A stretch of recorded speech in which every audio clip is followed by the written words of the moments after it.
Good morning and thank you so much for joining us on the Tuesday edition of TVC Breakfast. We're here to give you all the information you deserve to know. I'm Ibrahim Chita. Good morning, everybody. Welcome. This is TVC Breakfast, the Tuesday edition indeed. As you can see, we are tucked up ready to bring you all the latest information from around the country. My name is Nelson Etta. Thank you for joining us this morning. All right, it's a very beautiful Tuesday morning. Good morning, Nigeria. Thanks for joining us. It's always a pleasure to have you join us every morning as we bring you everything that happens in our beloved country, Nigeria. There is a lot to talk about on the show this morning. I am Ria Abdul and welcome to our show. Good morning, Nigeria.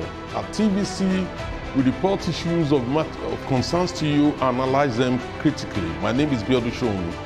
Of course. Good morning, gentlemen. You know, I almost feel like one of you because I got my suit and tie. And I like the white except Mr. Shomi. Thank you. Yes, except me. No, but we are still. But Mr. Shomi, I want to see you in a suit one day. Would you do this for me? Just one day. You promise me? I will do It'll that. be beautiful to see Mr. Shomi in a suit, actually. In a white suit. In a white suit. You look absolutely well, in it, All right. Gentlemen, let's get straight into what we'll be doing today. Let me give you a rundown of the conversations we'll be having on the show this morning. As you know, Ibrahim will bring us all the headlines that have made it to the newspaper. We get to talk about it and dissect it right here on the show. Later on, we'll be talking about the capital market. Quite a very interesting conversation. A guest will join us, so do make sure you stay with us for that one. When we take you all the way to Abuja, we'll be talking about digital security. Very important. The world is going digital, but how do we now protect ourselves? Later on, Nelson will bring us everything happening in the world of social media and more. We're trending now. So please grab that cup of coffee and let's have a very fantastic show. Now we'll start with the story.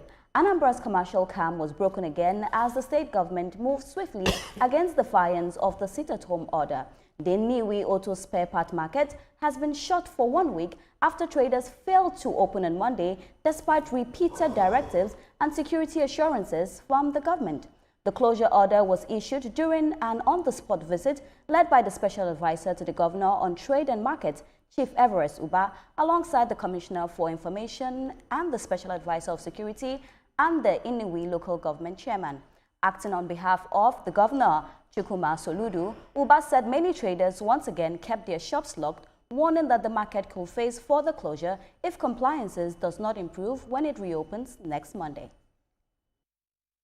I was here last week Monday, and the shops were all few, like it is today, few still open, which means a lot of people here are deliberately wanting to sabotage the state. The governor gave an order that business is open in Anambra State on Mondays.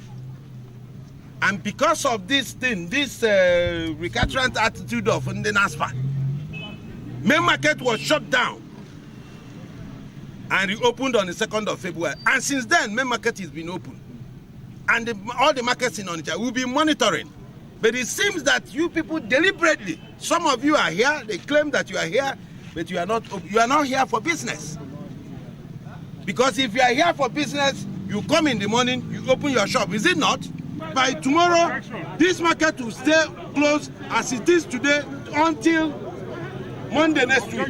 Being here in the market, you must open Monday through Saturday. We are begging the government to please temper justice with mercy and maybe give us another chance, please. All right, that's our conversation this morning. I'll be starting with you, Mr. Shomi. We see that he mentioned a word called sabotage, because you ask yourself, if the government says open the market, so where does power lie? And you are still saying that you want to sit at home. Let's take it back to when, the Onitsha market was closed as well due to this particular reason. We all know that sit at home order is something that has stayed for a very long time and people have become comfortable with it. But now the governor is saying that let's resume activities. Before in Anambra, in the east, we had schools closed, we had transportation closed. At the end of the day, monies are being lost. How does the state really perform when we have monies being lost like this? The other time we're talking about Onitsha market, the spokesperson said about 8 billion naira was lost just for the Monday that, the market was not opening. 8 billion naira and more, they recorded being lost. But now the governor is saying that let us open, this market from Monday through to Saturday. When we talk about the Nnewi spare part market, it's not just a small market. This is a market where a lot of people sell different kind of spare parts. I mean, there's no amount of spare parts you will not find in that market. Now, having it closed on Monday, it's quite a big one. No, it's quite a very disturbing development. If I'm the governor also, I will probably react in the same way. Look, no matter what anybody says, initially the traders, particularly in Onitsha market, I don't know about the views of the Nnewi market people, they were expressing the fact that they were not assured of security. And because of that, they were forced to comply, with decisions of non-state actors like IPOB, enforcing closure. Of course, the governor was not pleased with that development. So Soludo arranged and ensured that there are adequate security, not only on Monday, but on other days of the market in Onitsha. Now, that has spread to Nnewi, and you now see Nnewi spare parts dealers saying that they're not going to open on Monday. Why won't you open on Monday? Is it that you are complying with lawful instruction of the state, or you are complying with non-state actors who in any case have been described as terrorists, So you cannot pick and choose. You either run with the hair or you run with the hand. So it's quite very clear, in my view, that the governor needs to ensure that government authority takes firm root. And for me, Nelson, the big question is, where does power lie? Do they have to do something like this for people to now obey to operatives? Because oftentimes I do not really get it. People saw what happened with Onitsha market. So what happened with the Nnewi market? Did they not take cue from what happened to that market? You can see that Soludo wants to establish governance in that state, saying that, this IPOB thing started in August 2021, where people, were doing the sit-at-home because of security and all of that. And now they became, I think the word is, they became comfortable, now sitting at home on Monday. What steps do you think the governor has to take again to just make sure that this is eradicated? It began with the agitation of expression of anger about Nnamdi Kanu's incarceration, and some of the things he used to say then when he wasn't even in the country. And so that gathered momentum, and people had to obey him and do what he said, and the things snowballed and different phases has happened. We don't have the time to go through all of the timelines to where we are now. But in fairness to Governor Soludo, when he came into office, he said he was going to handle this matter. And he began with dialogue. He has even visited Nnamdi Kanu himself then, in under the custody of the DSS, I think about twice or three times, if I'm, to try to find a way of bringing peace to this. He's also met with the elders and leaders of Anambra and the Southeast, as it were, to find some peace. And after all of those dialogue, he's also met with this market men, across the various large markets in Anambra State. After all of those timelined dialogues, because he had to be, you asked me steps to take. The man had to take those kind of steps first to bring the people together, to let them see that we can't continue with this kind of sit at home. It is a sabotage to ourselves. And then after that was done, this then came to be. Because some people are saying he is too brash. For God's sake, which one will be the case? To close down economic activities in the state continually after assurance of security has been put in place and all measures have been done, or to actually go out and do your business? Which one is it? Ibrahim, quickly, we understand that he has to establish himself as the governor. The governor is the #1 person in the state, and people have to listen to operatives. What steps, what way further do you think he has to go with this whole issue? And the people that they're saying that they want to stay at home, the IPOB is even the person is even in prison right now. So you are still obeying orders of somebody that is in prison. The person has even called up this thing. Talking about Nnamdi Kanu, he has actually called them to, he's called them to order before he was sentenced at the time. And then there was Simon Epa, and it's also who was, given his own reign from Finland, who is also, facing his own trial. And there's another person who also came up and said, okay, after Simon Epa, I will take over, but I don't know. The person is nowhere to be found. But the bottom line is, according to Igbo proverb, they said, if you do something for more than a year, it becomes a culture.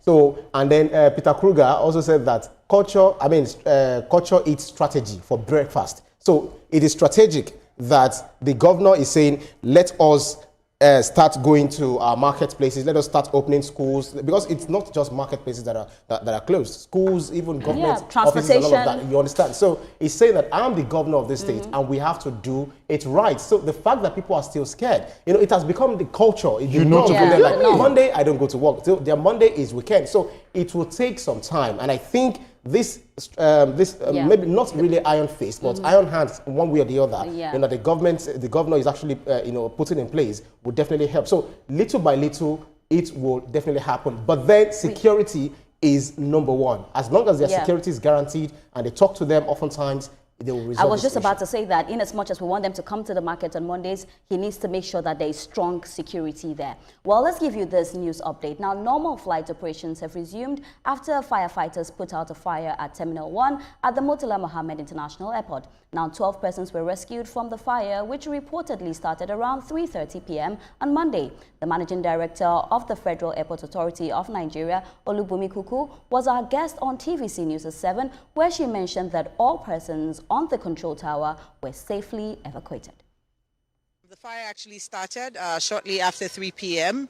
Immediately, we activated our airport emergency operating procedures in line with the Nigerian Civil Aviation Authority's regulations for this airport. We coordinated very closely with all the agencies. We were able to evacuate almost everyone safely from the terminal. The only people who were left were 12 people who were actually left at the control tower because we had 4 flights that we still needed to land. We did make sure that we had coordinated with all of the fire and rescue services and other emergency management agencies in terms of how to rescue them.